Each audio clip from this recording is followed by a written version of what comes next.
Selamat pagi. Semoga kita semua dalam keadaan yang sehat. Perkenalkan, nama saya Tony Prasetyadi Gunawan, bisa dipanggil Tony. Saya mahasiswa jurusan Ilmu Administrasi Negara, Fakultas Ilmu Sosial dan Ilmu Politik, Universitas Palangkaraya, angkatan 2020. Pada kesempatan kali ini saya akan membahas sebuah isu. Listrik 450 VA akan dihapuskan oleh pihak pemerintah dan pihak PLN, atau singkat saja saya akan membahas tentang isu daya listrik 450 VA akan dihapus. Baik, langsung saja. Sejarah PT PLN.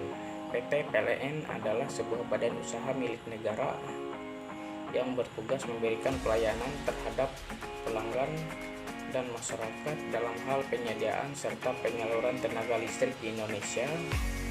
PT PLN atau milik Persero ini dari awal berdiri sudah banyak mengalami perkembangan serta perubahan yang dibagi dalam beberapa periode, yaitu periode yang pertama pada tahun 1894 sampai 1942, periode yang kedua yaitu pada tahun 1942 sampai 1945, periode yang ketiga 1945 sampai 1985,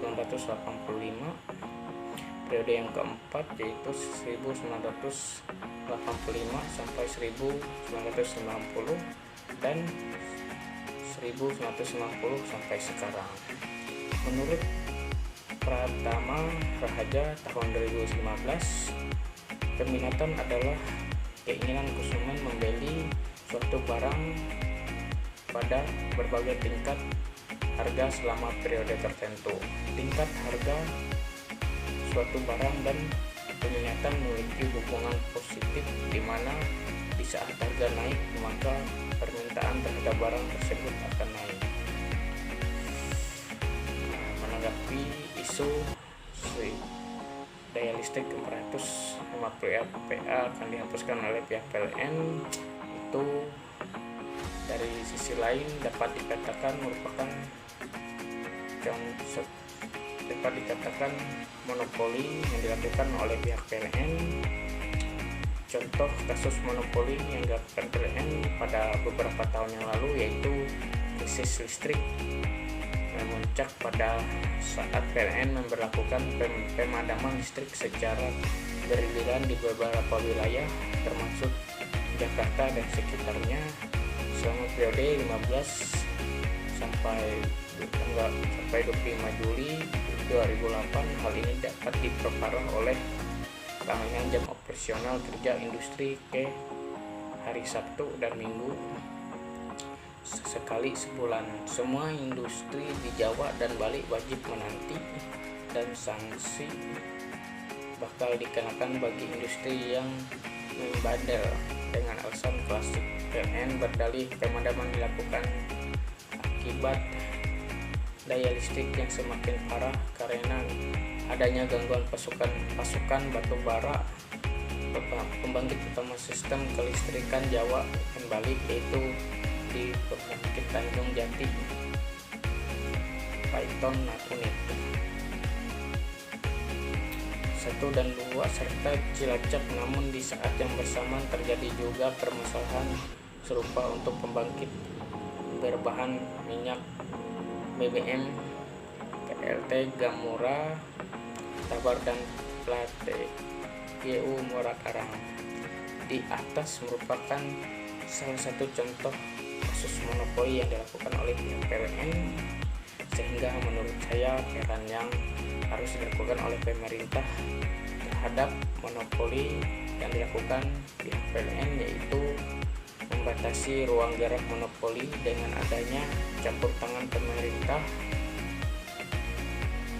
dan penentuan harga maupun produksi, melakukan regulasi ekonomi terhadap monopoli bila kemunculan tidak dapat dihindari lagi, serta melakukan pengawasan dan evaluasi. Kemudian kewajiban dari masyarakat terhadap PLN menurut saya yaitu membayar tagihan atas pemakaian listrik, membayar tagihan susulan akibat ditemukannya pelanggan pemakaian, mengizinkan PLN memasang instalasasi sehingga pihak PLN serta masyarakat tidak terjadi masalah dalam hal kelistrikan. Lalu terkait isu penghapusan isu daya listrik gratis PA akan dihapus, menurut saya itu seharusnya tidak dilakukan karena mengingat sebagian besar masyarakat di Indonesia masih mengalami kesulitan ekonomi akibat dari dampak pandemi COVID-19. Bahkan sebelum dampak COVID-19 saja ekonomi masyarakat Indonesia dapat dikatakan masih di bawah rata-rata. Jika benar isu daya listrik 400 PA akan dihapus, pastinya ada sebagian masyarakat yang tidak mampu membayar karena mahalnya daya listrik yang ketinggian, sehingga perlu dievaluasi terkait hal tersebut. Jadi menurut saya isu daya listrik 400 PA akan dihapus bukanlah keputusan yang bijak untuk dilakukan oleh pihak PLN serta pemerintah. Kemudian dapat saya simpulkan dalam isu penghapusan daya listrik 400 PA atau bersubsidi tersebut merupakan langkah satu tujuan yang baik dalam memperbaiki serta mesejahterakan masyarakat dalam kehidupan penggunaan daya listrik yang besar. Tetapi menurut saya juga isu adanya penghapusan daya listrik atau bersubsidi tersebut perlu dievaluasi kembali karena mengingat bahwa tidak semua masyarakat di Indonesia mampu untuk menyediakan uang guna mengakses penggunaan daya listrik 400 PA. 400 PA tersebut yang tentunya lebih mahal karena seperti yang kita ketahui kondisi perekonomian di Indonesia masih di bawah rata-rata, belum lagi terdampak pandemi COVID-19 yang terjadi sebelumnya di Indonesia. Baik, itu tadi sedikit pemaparan saya terkait isu penghapusan daya listrik 450 PA, dan kiranya apa yang saya sampaikan dapat menjadi acuan berpikir untuk kita semuanya dengan harapan dapat berpartisipasi dalam mensejahterakan masyarakat di Indonesia. Terima kasih.